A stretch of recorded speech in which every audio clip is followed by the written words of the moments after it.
یہ واقعہ ایک سچا واقعہ ہے۔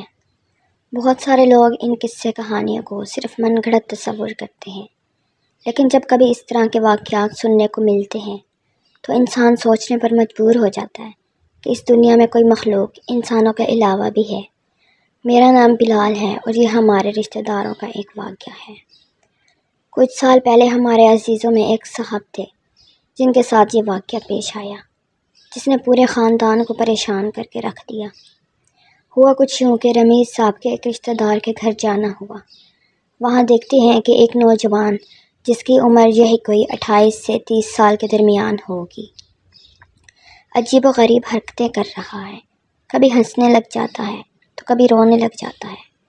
کبھی ان کے گھر کی بیل بجتی ہے، باہر جا کر دیکھتے تو کچھ نظر نہیں آتا۔ سب پریشان تھے۔ رمیز صاحب پرہیزگار اور نمازی بندے تھے۔ کہنے لگے، میں دیکھتا ہوں کیا معاملہ ہے۔ انہوں نے اس نوجوان کو پاس بلایا اور پوچھا، کون ہو؟ کیوں سب کو پریشان کر رہے ہو؟ لیکن اس نے کوئی جواب نہ دیا، جس پر رمیز صاحب کو شدید غصہ آیا۔ انہوں نے گھر والوں سے پوچھا کہ معاملہ کیا ہے۔ اس لڑکے کے کزن نے بتایا کہ ہم کہیں گئے ہوئے تھے اور واپسی پر رات کو ہم لیٹ ہو گئے تھے۔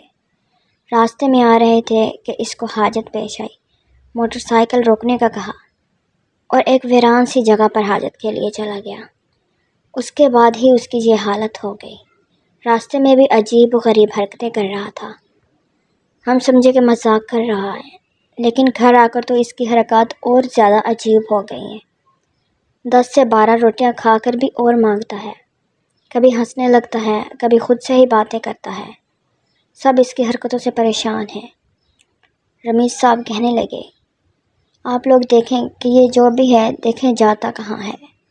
انہوں نے خوب قرآن پاک پڑھا اور اس نوجوان پر دم کیا اور پھر گھر لوٹ آئے۔ جیسے ہی گھر پہنچے، ان کی بہن کی کال آئی، بہت شکریہ بھائی جان، آپ کے دم نے تو کمال کر دیا، میرا بیٹا بالکل ٹھیک ہو گیا ہے۔ لیکن رمیز صاحب نے اپنی بہن کی کال نہیں سنی، کوئی توجہ نہیں دی۔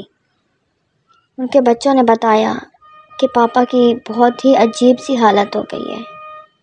کبھی ایک دم رونا شروع کر دیتے ہیں اور کبھی ہنسنے لگتے ہیں۔ روٹی ایک سے زیادہ روٹی تو پہلے نہیں کھاتے تھے، لیکن اب 10 روٹیاں معمولی بات ہو گئی ہے۔ گھر والے بہت پریشان ہو گئے۔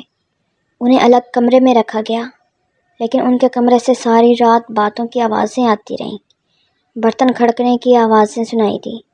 سب کو بہت ڈر لگنے لگا۔ جب رمیز صاحب کی بہن کو یہ سب معلوم ہوا تو وہ کافی پریشان ہو گئی کہ بیٹے کی حالت ٹھیک ہوئی تو بھائی کی حالت خراب ہو گئی۔ خیر کچھ دن تک یہ سب چلتا رہا، لیکن رمیز صاحب کی حالت بہتر نہ ہوئی۔ گھر کے بزرگوں نے ایک مولانا صاحب کو بلایا۔ مولانا صاحب بہت متقی اور پرہیزگار انسان تھے۔ انہوں نے پڑھنا شروع کیا تو رمیز صاحب کی حالت غیر ہو گئی۔ غصے میں آ کر برتن اٹھا کر پھینکنے لگے۔ مولانا صاحب نے بتایا کہ یہ جنات کے اثرات ہیں۔ کہنے لگے، میرے بس میں نہیں انہیں بھگانا۔ انہوں نے ایک پیر صاحب کا پتہ دیا اور کہا کہ ان کے پاس لے جائیں۔ مولانا صاحب کے جانے کے بعد رمیز صاحب کی حالت وقتی طور پر بہتر ہو گئی۔ جب انہیں پیر صاحب کے پاس لے جایا گیا تو انہوں نے دم کیا اور پانی دیا کہ گھر میں چھڑکے اور کچھ جلانے کے لیے بھی دیا۔ چند روز کے عمل کے بعد رمیز صاحب کی حالت بالکل ٹھیک ہو گئی اور وہ اپنی عام روٹین میں واپس آ گئے۔ ایسے واقعات اکثر کسی نہ کسی زندگی میں پیش آتے رہتے ہیں۔